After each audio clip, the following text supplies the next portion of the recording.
এদিকে প্রচণ্ড গরমের কারণে কুমিল্লার হাসপাতালগুলোতে বাড়ছে রোগীর সংখ্যা। বেশি অসুস্থ হচ্ছে শিশু ও বয়স্করা। শিশুদের মধ্যে বেশিরভাগই ডায়রিয়া ও নিউমোনিয়ায় আক্রান্ত, আর বয়স্করা হিটস্ট্রোক বা পানি শূন্যতার কারণে ভর্তি হচ্ছেন হাসপাতালে।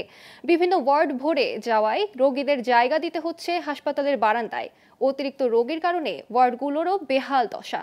চিকিৎসকরা বলছেন, স্বাভাবিক সময়ের চেয়ে গরমের কারণে হাসপাতালে বাড়ছে রোগীর সংখ্যা। ছোটদের নিউমোনিয়া, ডায়রিয়া, বিভিন্ন ধরনের জ্বর, ফুড পয়জনিং, এর পাশাপাশি হিট স্ট্রোক রোগীর কিন্তু একটা প্রবণতা আছে। এই মুহূর্তে আমাদের হিট স্ট্রোক রোগী আশঙ্কাজনকভাবে আমাদের বাড়ে নাই। অনিয়মিতভাবে 2-1টা রোগী আসতেছে, কিন্তু আমাদের সতর্ক থাকতে হবে।